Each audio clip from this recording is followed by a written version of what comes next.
Hello everyone, welcome to BSc. उम्मीद करता हूँ आप सभी लोग बेहतर होंगे और अपने बोर्ड एग्जाम 2025 की तैयारी कर रहे होंगे। जैसे कि आप सभी लोग जानते हैं, क्लास 10th में साथियों एक आपका सब्जेक्ट पढ़ता है विज्ञान, जिसमें आप सभी का सपना जरूर हो कि 90 प्लस कैसे लेकर आए। आज उसी के ऊपर मैं बात करूंगा, पूरा मॉडल पेपर समझाने वाला हूँ और साथ में सॉल्यूशन भी करवाऊंगा, इंपॉर्टेंट न्यूमेरिकल भी लगवाऊंगा। मतलब कि जो भी आज का मॉडल पेपर है कंप्लीट सॉल्यूशन आपको करवाने वाला हूं। साथ में कंप्लीट प्लानिंग भी आपको बताने वाला हूं, कैसे आप बोर्ड एग्जाम 2025 में अच्छा स्कोर करेंगे और अच्छे नंबर लेकर आएंगे। मेरे प्यारे ब्रिजेश, जैसा कि आप सभी को पता है कि प्लानिंग इज वेरी इंपॉर्टेंट। अगर आप बड़ी से बड़ी जीत करना चाहते हैं, ऐसे बड़ी से बढ़िया रणनीति बना के आप जीत सकते हैं। आप बिना प्लानिंग के किसी चीज़ को अच्छी तरीके से नहीं जीत सकते हैं। तो मेरे प्यारे ब्रिजेशियंस, अगर आप नए हैं चैनल पे तो चैनल को सब्सक्राइब कर लीजिए। अगर आपको वीडियो अच्छी लगेगी लाइक कर दीजिएगा। अगर आपको लगेगा कि इस वीडियो से हमने कुछ सीखा और मेरा दोस्त भी कुछ सीख सकता है तो इस वीडियो को कर दीजिएगा शेयर। अगर आपको कोई डाउट है या कुछ पूछना है या कुछ कहना है तो आप कमेंट बॉक्स में ज़रूर लिखिएगा। आई होप आप सभी लोग अपने मोमेंट्स को एंजॉय करते हुए अपने बोर्ड एग्जाम 2025 की तैयारी में लगे होंगे और आप लोग सोच भी रहेंगे कि कैसे किस पेपर को सॉल्व किया जाए। तो आइए शुरू करते हैं आज इस क्लास को। लेकिन अगर आप चैनल पर पहली बार हैं तो सब्सक्राइब करना मत भूलिएगा। चलिए शुरू करते हैं आज इस क्लास को।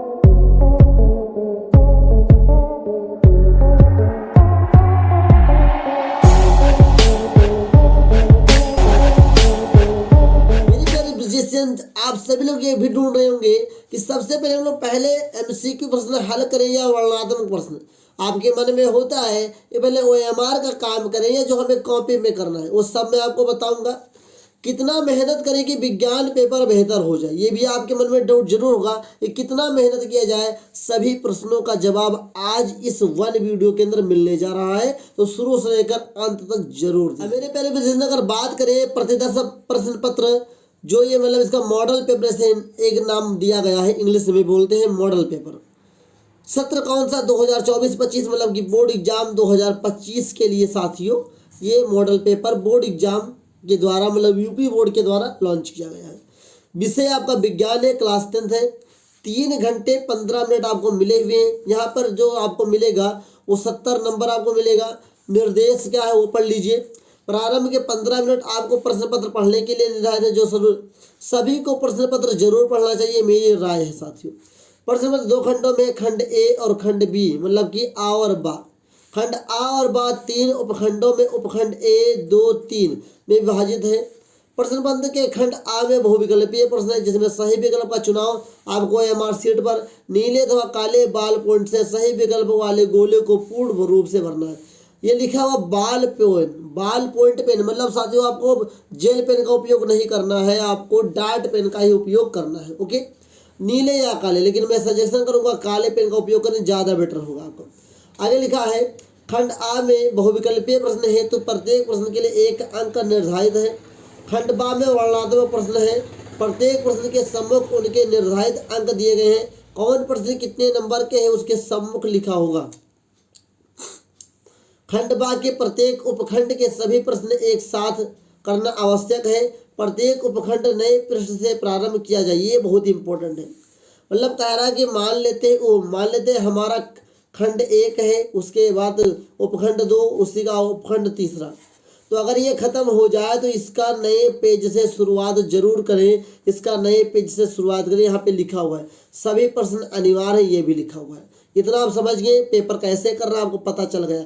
अब आपको क्या क्या प्रश्न में करना है ये आपको बताने जा। खंड आ मतलब कि बहुविकल्पीय प्रश्नों की, इसमें हम सबसे पहले बात करेंगे उपखंड ए, मतलब उपखंड A1। उपखंड मतलब कि इस खंड का इसमें 3 खंड है, पहला, दूसरा, तीसरा। पहले फिजिक्स, फिर केमिस्ट्री, फिर बायोलॉजी। तो आइए अब हम लोग बात करते हैं अपने इसके बारे में। लिखा हुआ है क्वेश्चन नंबर 1 है, 2 गोलीय पृष्ठों से घिरा हुआ कोई पारदर्शी माध्यम जिसका एक या दोनों पृष्ठ गोलीय हो। सबसे पहले एक शब्द है पारदर्शी। अगर आप दर्पण की बात करेंगे तो गोलीय दर्पण भी होगा, लेकिन यहाँ पर साथियों दोनों पृष्ठ गोलीय नहीं होता है, और दर्पण में साथियों जो होता है वो पारदर्शी भी नहीं होता है। इस बात को याद रखेगा। तो ये लेंस की बात की गई है, तो ये ऑप्शन नंबर आपका सी सही होगा।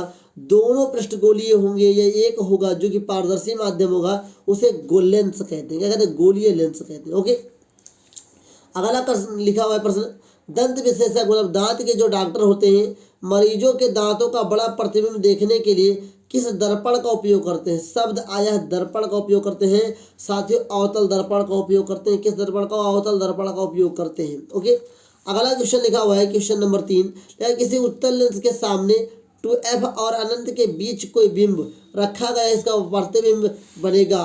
ऑप्शन नंबर बी सही है, वास्तविक, उल्टा और बड़ा बनेगा। कैसा बनेगा साथियों?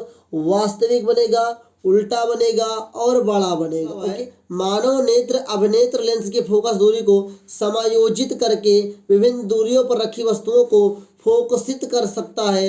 ऐसा पाने का कारण क्या है? मतलब कि कह रहा है कि फोकस दूरी को समायोजित करने की क्षमता को क्या कहते हैं? समंजन क्षमता कहते हैं। ऑप्शन नंबर आपका बी सही है।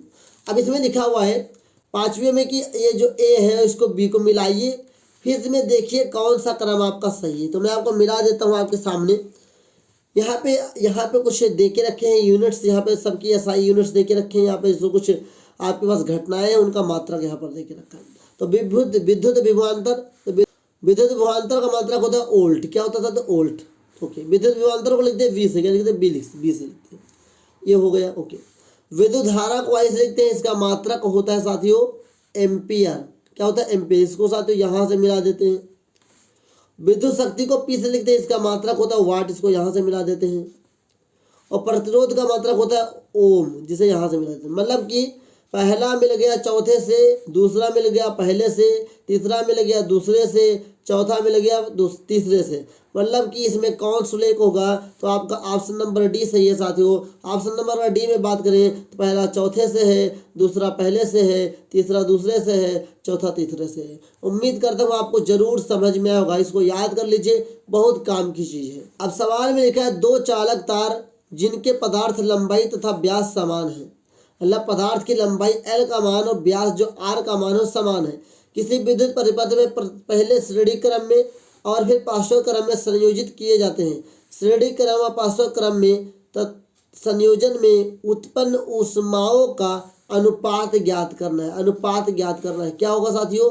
ये ऑप्शन नंबर आपका सी सही है, 1:4 होगा। ये कैसे होगा अगर आप कमेंट करेंगे तो इसको और विस्तार से क्लास आपको जरूर दूंगा। ओके, अगला प्रश्न आपके पास क्वेश्चन नंबर 7वां लिखा हुआ है, किसी विद्युत धारावाही सीधी लंबिक प्रणालिका के भीतर चुंबकीय क्षेत्र, ये हमको बताना है साथियों, बहुत इंपॉर्टेंट है। लिखा है किसी विद्युत धारावाही सीधी है, ऐसे होगा, लंबी परिनालिका के भीतर चुंबकीय क्षेत्र क्या होता है? 0 होता है। इसके सिरे की ओर जाने पर घटता है, इसके सिरे की ओर जाने पर बढ़ता है, सभी बिंदुओं पर समान होता है। तो ऑप्शन नंबर आपका डी सही है, सभी बिंदुओं पर क्या होता है? समान होता है। क्या होता है? समान होता है। बेंजीन का संरचनात्मक सूत्र है, मतलब स्ट्रक्चर फार्मूला पूछा है। तो बेंजीन का जो सूत्र होता है वो तो साथियों C6H6 होता है। इसमें साथियों 3 जगह पे डबल बॉन्ड होता है और यहाँ पे 6 हाइड्रोजन बने होते हैं। ओके, तो अगर हम बात करें बेंजीन की, तो बेंजीन क्या है? बेंजीन आपसे पूछा जा सकता है कि साथियों संतृप्त है कि असंतृप्त। तो बेंजीन असंतृप्त होता है। दूसरी बात साथियों ये भी पूछा जाता है कि बेंजीन का संरचनात्मक सूत्र क्या है? आपके पास 4 है, इसमें से कौन है? तो ऑप्शन नंबर आपका सी सही है, आपका तीसरा वाला। तो हमारे पास लिखा है निम्नलिखित में समजातीय श्रेणी है। समजातीय श्रेणी उसे कहते हैं कि एक ही जात वाला, भले सूत्र दोनों का अलग अलग हो, लेकिन जो उनका मूल सूत्र है, मतलब जो उनके ग्रुप का सूत्र वो सेम होना चाहिए। तो अगर हम इसे पहले बात करें CH4C2H6, मतलब कि कार्बन नंबर 2 गुने से 2 अधिक ये भी है। ओके, 2 गुने से 2 अधिक ये भी है, कार्बन में 2 गुने से 2 ये अधिक है, मतलब कि ये भी एल्केन है, ये भी एल्केन है। यहाँ पर बात करें तो एल्कोहल है और ये क्या है? अम्ल है, ये हो ही नहीं सकता, ये क्रॉस मार दो। यहाँ बात करें तो ये आपका क्या? एल्केन है और ये क्या है? आपका एल्कोहल, ये नहीं हो सकता है। यहाँ पर एल्कोहल है, यहाँ पर भी एल्कोहल, तो ये और ये क्या है? समजातीय श्रेणी का उदाहरण है। मतलब कि 1 और 4, तो 1 और 4 कहाँ है? ये C नंबर में है। क्या है? C नंबर में। उम्मीद करता हूँ आपको जरूर समझ में आया होगा। 1 और 4 सॉरी सी नंबर नहीं सही है, आपका बी नंबर सही है। 1 और 4 आपके बी नंबर में, कहाँ बी नंबर में, तो पहला और चौथा कहाँ था बी नंबर में, इसलिए आपका ऑप्शन नंबर बी सही होगा। कि 9 नंबर में समझाती थ्योरी का उदाहरण कौन कौन सा है, CH4 तथा C2H6। और यहाँ पर 4 नंबर में बात करें CH3OH प्लस मतलब तथा C2H5OH। उम्मीद करता हूँ क्वेश्चन नंबर 9 जो आपको जरूर समझ में आएगा। आगे लिखा है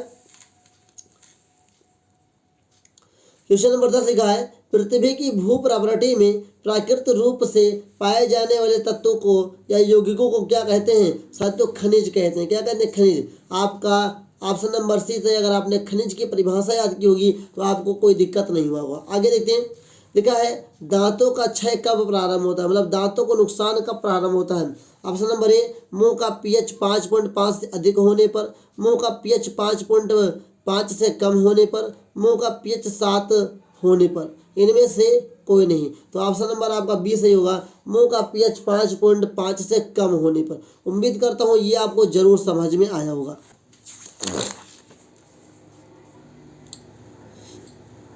अब देखिए यहाँ पर 12 नंबर में लिखा अभिकथन लिखा हुआ है। अभिकथन 1 लिखा है जिंक सल्फ्यूरिक अम्ल के साथ अभिक्रिया करके मतलब कर जिंक सल्फेट तथा हाइड्रोजन गैस बनाता है। यह एक विस्थापन अभिक्रिया, एक तो एकदम सही बात है, यह सही बात है।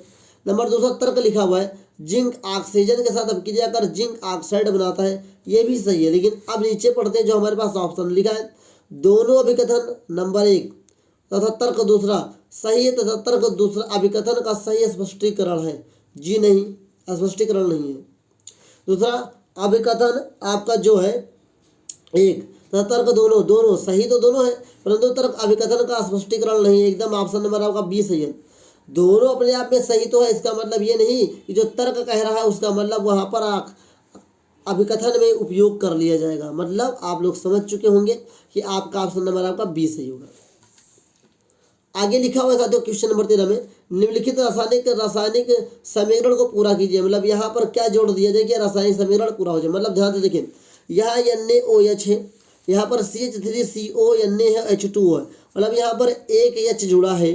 तो अगर CH3CO देखें COO तो CH3CO यही हमको मिलेगा एक H के साथ। तो आपका ऑप्शन नंबर बी सही है, CH3COOH आपका ऑप्शन नंबर बी सही है। क्वेश्चन नंबर 14 से शुरू हो रहा है बायोलॉजी उपखंड 3। लिखा हुआ है अंतःश्वसन के दौरान वायु प्रवाह का सही मार्ग, मतलब जब हमारे अंतःश्वास होता है, जब हम लोग सांस लेते हैं तो हमारे नाक में मतलब नोज में साथियों जो हमारे अंदर ऑक्सीजन मतलब वायु प्रवेश करती है वो कैसे होकर जाती है।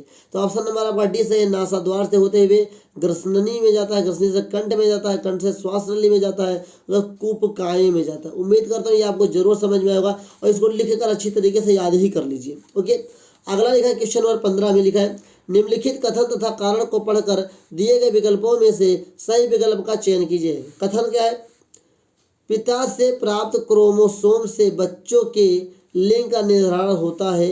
ये क्या है, असत्य है, ये असत्य है। लेकिन आगे बढ़ते हैं, मानव पुरुष में एक X और एक Y गुणसूत्र होता है, ये सही है, ये सही है। लेकिन ये अपने आप में भैया साहब गलत है। फिर भी ऑप्शन पढ़ते हैं क्या क्या है। कथन और कारण दोनों सत्य है और कारण कथन का सही व्याख्या करता है, ये तो भैया नहीं हो सकता है। कथन और कारण दोनों सत्य है परंतु कारण कथन का ही सही व्याख्या नहीं करता, ये भी नहीं सही है। कथन सत्य है पर कारण असत्य है, ये गलत है। कथन ऑटोमेटिक गलत है।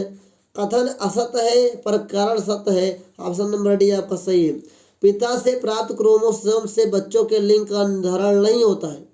अगर माता से मिलेगा क्रोमोसोम तभी तो, देखिए माता में केवल XX होता है, पिता में XY होता है, ध्यान से देखिएगा। अब माता से कुछ भी आए, क्या है, माता से कुछ भी आएगा साथियों तो X ही आएगा और कुछ तो आ नहीं सकता है। अब X मिलेगा तो लड़की बनेगा और X और जब Y मिल जाएगा तो क्या बनेगा, लड़का बनेगा। अब आप बताइए जब हम लड़की में से मतलब मादा में से केवल XX ही आएगा और जब आपका पुरुष है उसमें से XY जाएगा तो लिंग निर्धारण के लिए पुरुष ज़्यादा जिम्मेदार होता है। देखते हैं क्वेश्चन नंबर 17 लिखा है थायरॉक्सिन के बारे में कौन सा कथन सही नहीं है। मतलब हमको पढ़ना है थायरॉक्सिन के बारे में और देखना है कौन सही है कौन गलत है।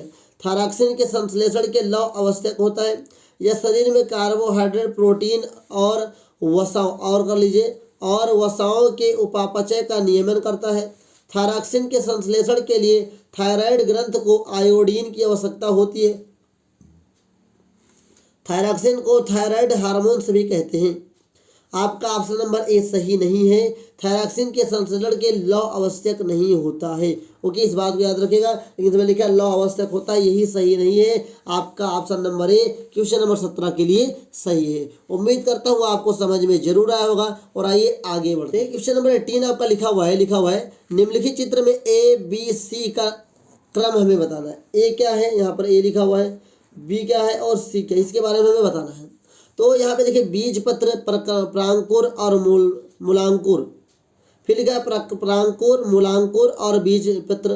प्रांकुर, बीज पत्र और मूलांकुर। ऑप्शन नंबर आपका सी सही है। सबसे ऊपर जो होता है साथियों, ये आपका प्रांकुर होता है। उसके बीच में जो यहाँ होता है ये बीज पत्र होता है, ये मूलांकुर होता है। इस बात को अच्छी तरीके से याद कर लीजिए। ये फिगर वेरी वेरी इंपॉर्टेंट है आप सभी के लिए। ओके, आगे देखते हैं। क्वेश्चन नंबर आपके 19 में लिखा हुआ है और ये आपके लिए वेरी इंपॉर्टेंट है, इसलिए आप सभी लोग इसको अच्छी तरीके से तैयार कर लीजिए। लिखा है जनन की अलैंगिक विधि से उत्पन्न संतान में परस्पर अधिक समानता होती है। क्यों समानता होती है ये हमें बताना है। क्योंकि नंबर 1, अलैंगिक जनन में ही केवल एक जनन भाग लेता है। ये तो साथियों हमको सही लग रहा है, चलिए ये सही है। अलैंगिक जनन में युग्मक शामिल नहीं होते, ये भी सही है। अलैंगिक जनन लैंगिक जनन से पहले होता है, ये गलत है साथियों। अलैंगिक जनन लैंगिक जनन के बाद होता है, ये भी गलत है साथियों। इसमें कोई मूल, तो आपका केवल जो सही है वो पहला दूसरा सही है, और पहला दूसरा आपका ऑप्शन नंबर ए में सही आ रहा है। मतलब कि 19 नंबर का ऑप्शन नंबर ए आपका सही है। उम्मीद करता हूँ आपको ये जरूर समझ में आया होगा। क्वेश्चन नंबर 20 में लिखा एक आहार श्रृंखला से तीसरे पोषी स्तर पर कौन सा होता है। तो देखिए सबसे पहले आपका क्या होता है साथियों, सबसे पहले आपका उत्पादक होता है, फिर आपका शाकाहारी होता है, फिर मांसाहारी होता है। तो आपका ऑप्शन नंबर ये सही है। तो लास्ट में मांसाहारी प्राणी होते हैं। उम्मीद करता हूँ आपको ये जरूर समझ में होगा। अभी तक हम लोग साथियों टॉप 20 MCQ कर चुके हैं, जो कि बोर्ड एग्जाम के लिए वेरी इंपॉर्टेंट है, और ये क्लास आपके लिए वेरी इंपॉर्टेंट है। अभी तक हम लोग ऑब्जेक्टिव प्रश्नों को किए हैं, अब हम लोग करने जा रहे हैं सब्जेक्टिव प्रश्नों को। पहले मैं साथियों कुछ लाइन पढ़ लूँ आपके लिए कि मिल जाएगी मंजिल भटकते भटकते, कि मिल जाएगी मंजिल भटकते भटकते, गुमराह तो वे हैं जो घर से निकले ही नहीं, गुमराह तो वे हैं जो घर से निकले नहीं। मेरे प्यारे ब्रिजेशियंस टॉपर, आप निश्चिंत रहिए, आपकी जीत 2025 में तय है। बस आप जिस तरीके से मेहनत कर रहे हैं वैसे मेहनत करते रहिए, लगातार मेहनत करते रहिए, आपकी सफलता आपको जरूर मिलेगी।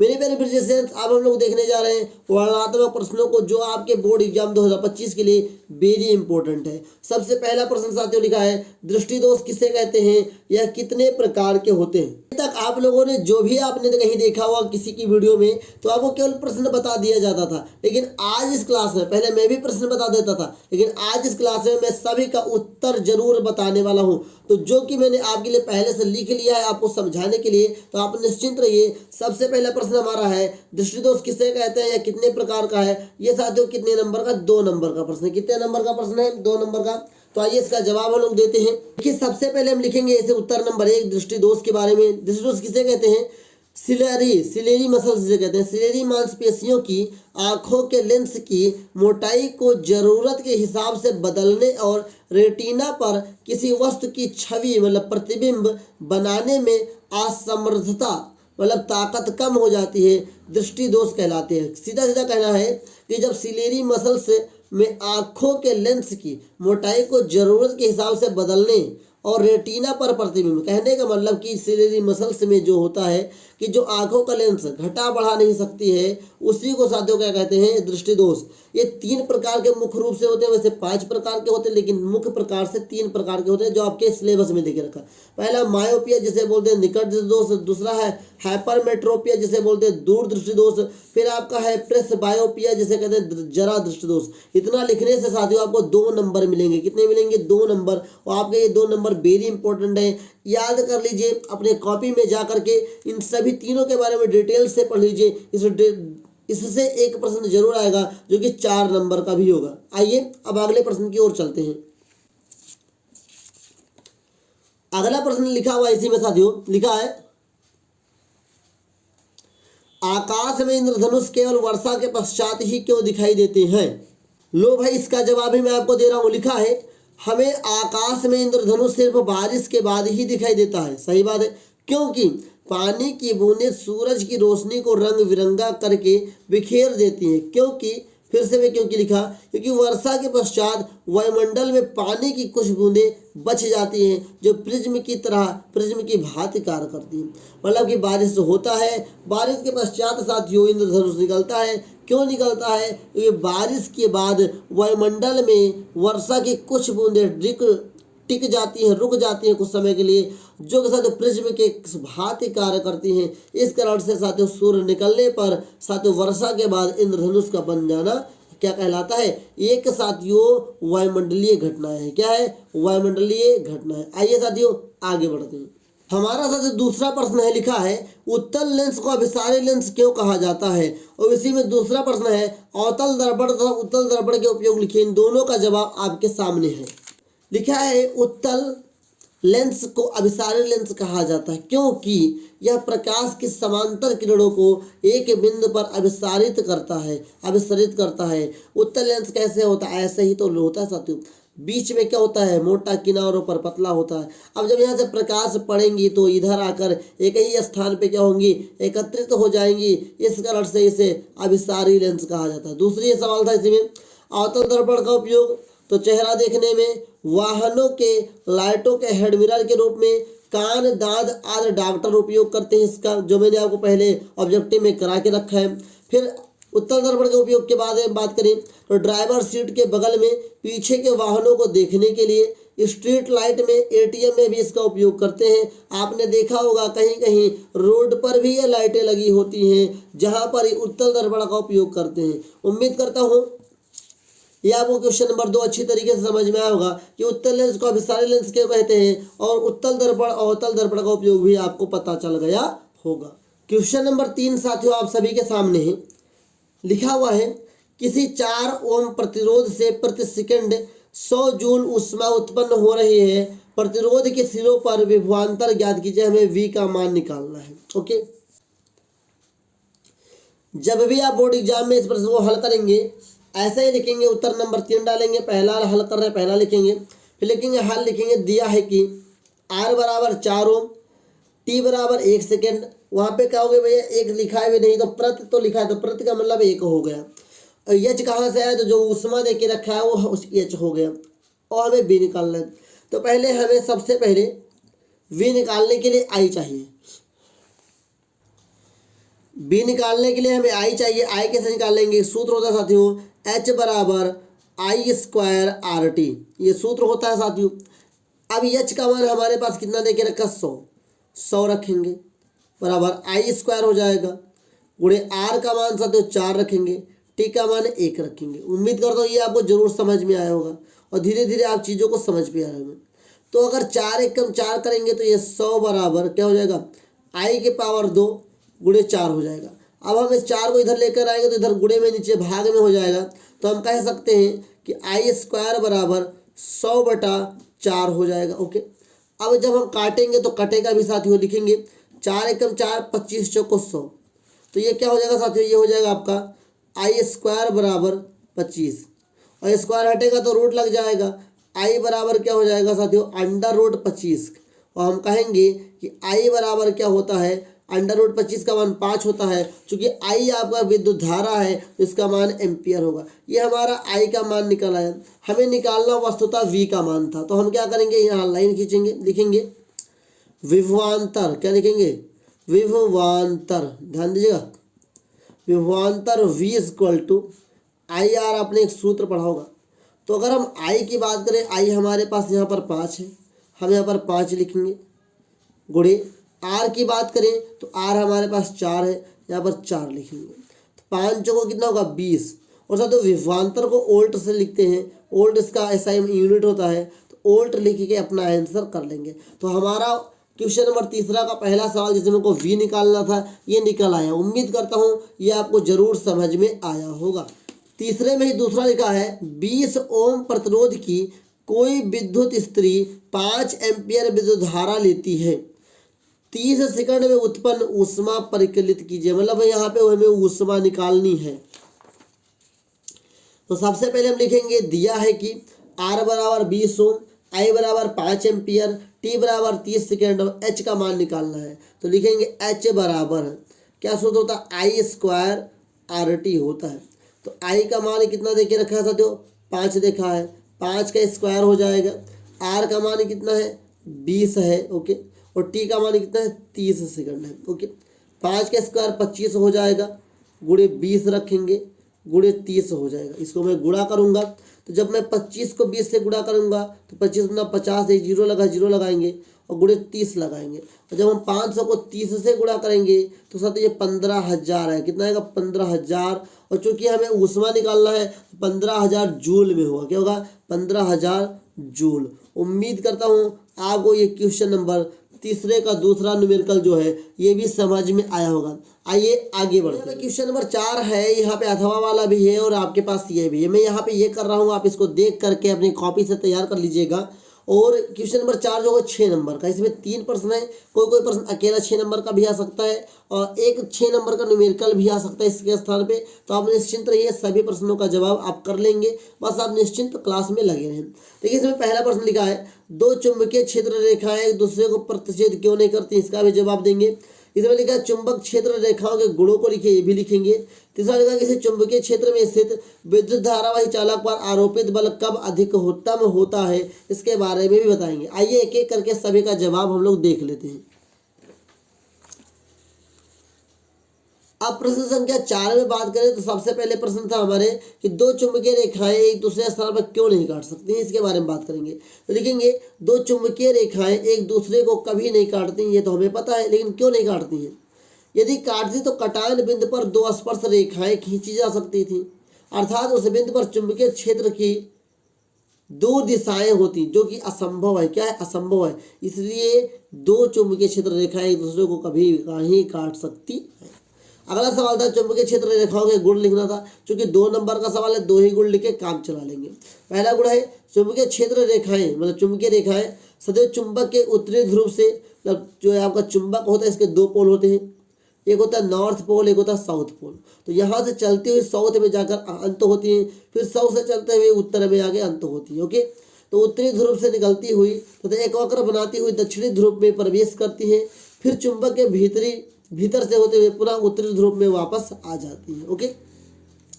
इसमें दूसरा गुण क्या है, दूसरा गुण है एक समान चुंबकीय क्षेत्र की क्षेत्र रेखाएं परस्पर समांतर एवं समान दूरियों पर होती हैं। मतलब अगर एक यहाँ से निकली है तो इसी समान दूरी पे ऐसे ही निकलती रहेंगी, ऐसे ही निकलती रहेंगी। उम्मीद करता हूँ ये आपको जरूर समझ में आया होगा। ये हो गया चुंबकीय क्षेत्र रेखाओं के। अगला सवाल था आपके पास चौथे नंबर में, तीसरा, कि किसी चुंबकीय क्षेत्र रेखाओं में स्थित जो कोई भी धारावाही चालक है उस पर अधिकतम बल कब लगता है। तो इसका जवाब मैं दूंगा, किसी चुंबकीय क्षेत्र में स्थित विद्युत धारावाही चालक पर आरोपित बल तब अधिकतम होता है जब धारा की दिशा चुंबकीय क्षेत्र की दिशा के लंबवत हो। क्या हो, जब लंबवत होगा किसकी, चुंबकीय क्षेत्र की दिशा, तब क्या होगा, आरोपित बल सबसे अधिक होगा। मतलब आपने सूत्र पढ़ा होगा एक, F बराबर IVL sine theta, IVL sine theta. जब थीटा का मान 90 डिग्री होगा साथियों, तब साथियों यहाँ पर क्या होगा, F का मान ज़्यादा आएगा। अन्यथा अगर 90 डिग्री से कम है तो आपका मान क्या होगा, इससे कम आएगा, मतलब कम लगेगा। उम्मीद करता हूँ आपको क्वेश्चन नंबर चौथे के तीनों प्रश्नों को अच्छी तरीके से समझने का मौका जरूर मिला है। आइए क्वेश्चन नंबर 5 की ओर प्रवेश करते हैं। आगे बढ़ने से पहले मैं आपके लिए 2 लाइन पढ़ना चाहूँगा। गिर्रा का हौसला वो मंजर भी आएगा, गिर्रा का हौसला वो मंजर भी आएगा, प्यासे के पास समंदर भी आएगा। गिर्रा का हौसला वो मंजर भी आएगा, प्यासे के पास समंदर भी आएगा। यूं न थक बैठ कर ये मंजिल के मुसाफिर, यूं न थक बैठ कर ये मंजिल के मुसाफिर, मंजिल भी मिलेगी और मिलने का मजा भी आएगा, मंजिल भी मिलेगी और मिलने का मजा भी आएगा। उम्मीद करता हूँ साथियों अब एक नए प्रश्न को सीखने के लिए आप सभी लोग तैयार होंगे। अब जो हम लोग करने जा रहे हैं ये उपखंड आपका दूसरा है, जहाँ से केमिस्ट्री शुरू होगी। कहाँ शुरू होगी, केमिस्ट्री। मतलब कि क्वेश्चन नंबर 5 से साथियों आपके पेपर में केमिस्ट्री का क्वेश्चन चालू हो जाएगा और बहुत ही अच्छे क्वेश्चंस लेकर आए हो। तो आप लोगों को सारे क्लास को अच्छी तरीके से देखना जरूरी है और आज की क्लास आपके लिए वेरी इंपॉर्टेंट। उत्तर नंबर में 4 प्रश्न है जिसमें पहला प्रश्न लिखा है तनु सल्फ्यूरिक अम्ल। यहाँ पे हमें क्या करना है, बैलेंस करने है, जरूर याद रखिएगा। तनु सल्फ्यूरिक अम्ल दानेदार जिंक के साथ अभिक्रिया करता है, इसको हमें दिखाना है। तो दानेदार जिंक आपका जड़न होगा। आपका सल्फ्यूरिक अम्ल जो क्या है साथियों, H2SO4 है। यहाँ पर तनु लिखा है मतलब एक्वस होगा साथियों। यहाँ पे ठोस लिखा हुआ है, दानेदार लिखा है मतलब यहाँ पे ठोस होगा। जब ये रिएक्शन करेगा साथियों तो ये बनता है साथियों ZnSO4। क्या बनता है, ZnS4 प्लस H2, मतलब यहाँ पे हाइड्रोजन गैस निकलता है। ये गैस है, क्या साथियों, ये गैस है। उम्मीद करता हूँ ये आपको जरूर समझ में आएगा। ये बैलेंस है, क्या है, ऑलरेडी बैलेंस है। ओके, अब आगे देखते हैं। दूसरा लिखा है तनु सल्फ्यूरिक अम्ल जब मैग्नीशियम पट्टी के साथ अभिक्रिया करता तो क्या होता है। मैग्नीशियम पट्टी की बात करें तो Mg की बात करेंगे, क्या करें, Mg की बात करेंगे। यहाँ पट्टी की बात करिए, सॉलिड होगा। तनु सल्फ्यूरिक अम्ल मतलब हाइड्रोक्लोरिक अम्ल है, तो हाइड्रोक्लोरिक अम्ल है, सल्फ्यूरिक अम्ल नहीं, हाइड्रोक्लोरिक अम्ल है, मतलब कि HCl है। मतलब ये अम्ल है, तनु है तो डायलूट होगा, क्या होगा, डायलूट होगा। इसका रिएक्शन कराएंगे तो बनेगा साथियों MgCl2। क्या बनता है, MgCl2 प्लस हाइड्रोजन गैस निकलेगा। यहाँ पर Cl 2 बार हो गया, हाइड्रोजन भी 2 बार हो गया, तो यहाँ पर 2 लिख देंगे और ये आपके रासायनिक समीकरण बैलेंस हो जाएगा। ओके,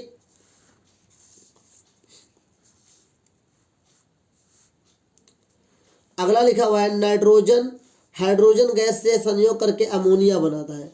मतलब जो नाइट्रोजन गैस है ये हाइड्रोजन से अभिक्रिया करके क्या बनाता है, NH3 बनाता है।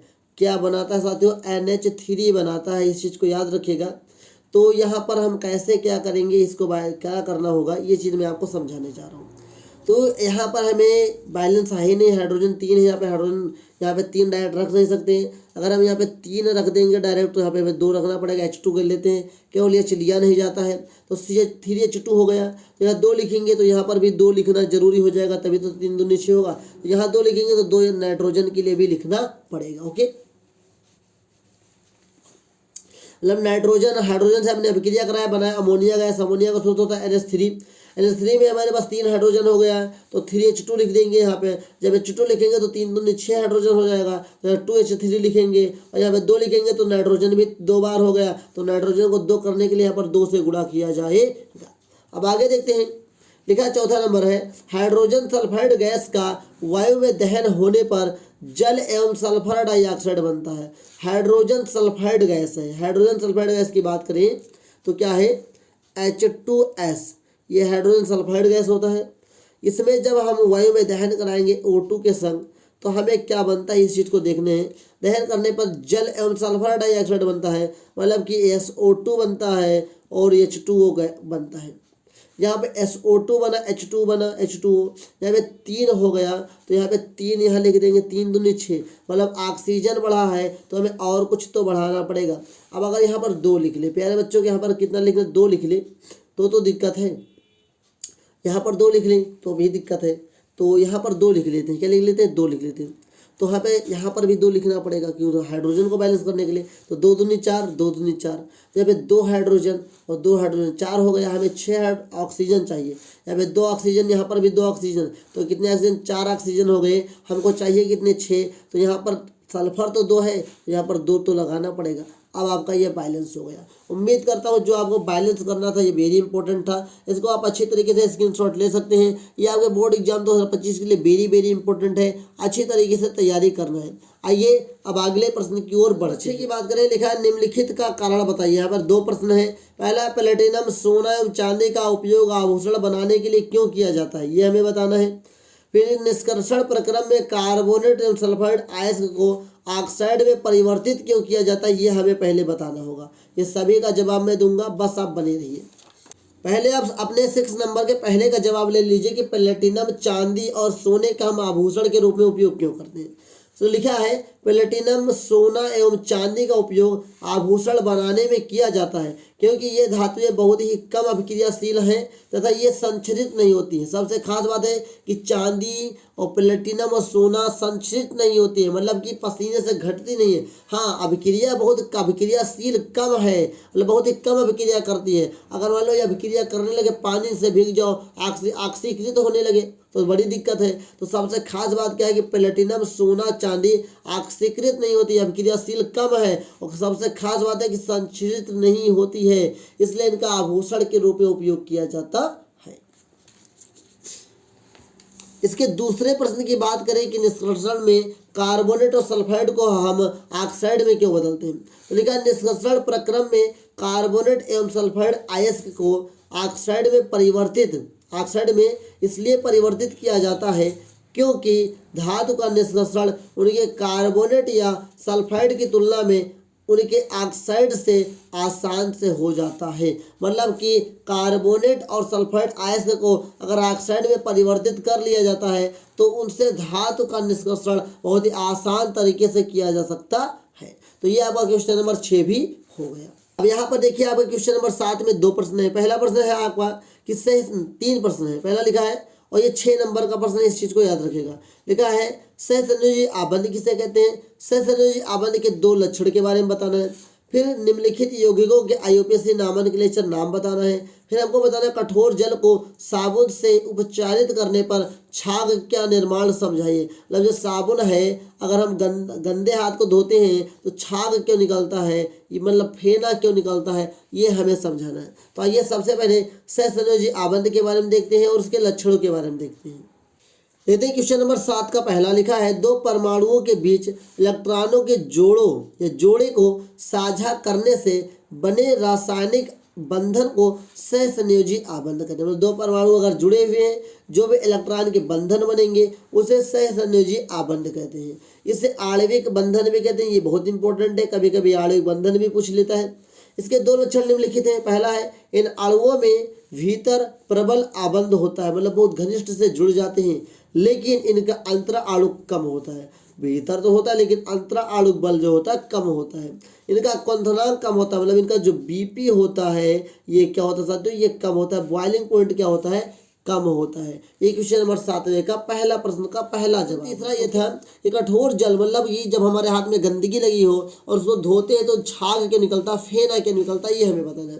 तो लिखा कठोर जल को साबुन से उपचारित करने पर, मतलब कि धोने पर, रगड़ने पर छाग या अशकम बनने की वजह से यह है कि साबुन में मौजूद वसा अम्लों के सोडियम लवण कठोर जल में मौजूद कैल्शियम और मैग्नीशियम के लवणों के साथ प्रक्रिया करके अघुलनशील लवण बनाते हैं। मतलब कि जो आपका कठोर जल है उसमें 2 लवण होंगे, कैल्शियम का लवण हो गया तो सोडियम का लवण होगा, और साबुन में वसा होता है। वो दोनों मिलकर के एक ऐसा लवण बनाते हैं जो कि घुलने के लायक नहीं होता है, तभी हमें फेने के रूप में दिखाई देने लगता है। उम्मीद करता हूँ क्वेश्चन नंबर 7 भी आपको समझ में आया होगा। और आइए इसी क्रम में हम लोग आगे बढ़ते हैं और क्वेश्चन नंबर 8 क्वेश्चन नंबर 8 में बढ़ने से पहले साथियों क्वेश्चन नंबर 8 से बायोलॉजी है, लेकिन यहाँ पे अथवा देख करके 3 परिभाषाएं भी देखी रखी हैं 7 नंबर में। तो जो मैंने पहले बताया उसको करिएगा। ये तो 3 परिभाषा लिखेगा, वेरी इंपॉर्टेंट है तीनों परिभाषाएं। ये साथियों कभी कभी 4 नंबर में भी पूछ लिया जाता है, कोई 2 करके के। तो साथियों इसमें लिखा विकृत गंधता, रेडॉक्स, एस्ट्रीकरण, इन सभी के बारे में आपको मैं बताता हूँ। ओके, अब अथवा वाला है साथियों, तो इसके बारे में आपको बता देता हूँ। पहला लिखा विकृत गंधता, तो लिखा जब किसी तेलीय मतलब तेल से बना हुआ पदार्थ या वसा से बना हुआ पदार्थ को खुला रख दिया जाता है या उनका अपचयन बल्कि नहीं उपचयन होता है। इस बात को याद रखिएगा, अधिकतर बच्चे अपचयन और उपचयन में कंफ्यूज रहते हैं। तो यहाँ उपचयन होता है, उपचयन होने पर विकृत गंधता होता है। मतलब जब किसी तेलिया वसीय पदार्थों का उपचयन होता है तो उनका स्वाद एवं गंध बेकार हो जाता है। इस घटना को विकृत गंधता कहते हैं। सबसे छोटी परिभाषा मैंने आपको दे दी है। अगला लिखा है रेडॉक्स अपक्रिया किसे कहते हैं। रेडॉक्स में 2 चीज होता है, अपचयन भी होता है, उपचयन भी होता है। तो जब किसी रासायनिक अपक्रिया में कोई एक पदार्थ उपचयित तथा दूसरा पदार्थ अपचयित हो रहा हो तो इस प्रकार की अपक्रिया को अपचयन उपचयन या रेडॉक्स अपक्रिया कहते हैं। उदाहरण के लिए H2SO4 plus 2NaOH gives out Na2SO4 plus 2H2O, CuO plus H2 gives out Cu plus H2O। ये बहुत सरल और बहुत इंपॉर्टेंट एग्जाम्पल है, इसको आप लिखिएगा बोर्ड एग्जाम में अच्छा नंबर पाएंगे। एस्टरीकरण अपक्रिया किसे कहते हैं? तो जब साथियों किसी अपक्रिया के दौरान एस्टर का निर्माण होता है उसे एस्टरीकरण अपक्रिया कहते हैं। उम्मीद करता हूँ आपको ये समझने में जरूर आया होगा, इसको आप अपनी कॉपी से अच्छी तरीके से तैयार जरूर करेंगे। अब अगर यहाँ खंड 3 की बात करें, मतलब खंड उपखंड 3 की बात करें, जहाँ से हमारी बायोलॉजी चालू होती है, बायोलॉजी के मैं प्रश्नों का उल्लेख आपको कर देता हूँ, जो इम्पोर्टेंट है वो मैं आपको बता देता हूँ। देखिए क्वेश्चन नंबर 8 में जो निम्नीकरण और गैर निम्नीकरण पदार्थों के बीच अंतर बताना है, इनके उदाहरण भी दीजिए। इसको अपनी बुक से जरूर तैयार करिए। 4 नंबर का प्रश्न है, अगर कोई डाउट होता है कमेंट करके जरूर पूछिएगा। ये मैं चित्र में हर बार कहता हूँ कि बायोलॉजी के लिए चित्र जरूर तैयार करिए। देखिए चित्र से ही सवाल पूछा गया है। क्वेश्चन नंबर 9 में लिखा है निम्नलिखित चित्र में अंतःस्रावी ग्रंथियों को निम्नांकित कीजिए। यहाँ पे ए है, बी है, सी है, यहाँ पर डी है। यहाँ पे 4 नाम आपको क्या करना है, चित्र में बने हुए चित्र में क्या करना है, आपको इन सभी के नाम लिखना है, जिसके आपको 4 नंबर मिलेंगे। अब देखिए चित्र ऑलरेडी बना हुआ है, ABC करके आपको नाम बता देना, 4 नंबर आपको मिल जाएंगे। इसको अपनी बुक से अच्छी तरीके से तैयार कर लीजिए। क्वेश्चन नंबर 10 क्या है, निम्नलिखित ग्रंथांश को पढ़कर प्रश्नों का उत्तर दीजिए। ये भी आपका 4 नंबर का प्रश्न है। लिखा है इसकी व्याख्या, और इसकी व्याख्या क्या है, इसकी व्याख्या इस तथ्य में निहित है कि मानव के सभी गुणसूत्र पूर्ण रूपेण युग्म नहीं होते। मानव में अधिकतर गुणसूत्र माता और पिता के गुणसूत्रों के पत्र रूप होते हैं, ये बात सही है। इनकी संख्या 22 जोड़ी होती है, ये भी सही है। परंतु एक युग्म जिसे लिंग गुणसूत्र कहते हैं, जो सदा पूर्ण जोड़े में नहीं होते, ये भी सही है। स्त्री से गुणसूत्र का पूर्ण युग्म होता है, मतलब स्त्री में जो होता है पूर्ण होता है, मतलब XX स्त्री में पाया जाता है और XY पुरुषों में पाया जाता है। X कहलाते हैं, मतलब स्त्री में जो पाए जाते हैं X कहलाते हैं। लेकिन पुरुष नर में यह जोड़ा परिपूर्ण जोड़ा नहीं होता है, जिसमें एक गुणसूत्र सामान्य आकार का X होता है तथा दूसरा गुणसूत्र छोटा होता है, जिसे Y गुणसूत्र कहते हैं। अतः स्त्रियों में XX तथा पुरुषों में Y गुणसूत्र होते हैं। क्या अब हम X और Y का वंशानुगत पैटर्न पता कर सकते हैं? पहला सवाल है लिंग निर्धारण वंशानुगत कैसे हो सकता है? लिंग निर्धारण वंशानुगत कैसे हो सकता है, इसका जवाब आपको पढ़ के देना है। मानव में बच्चे का लिंग निर्धारण कैसे होता है? तो मानव में लिंग निर्धारण बच्चों का जो होता है वो पुरुषों के द्वारा होता है। इस बात को याद रखिएगा, मैं बता देता हूँ।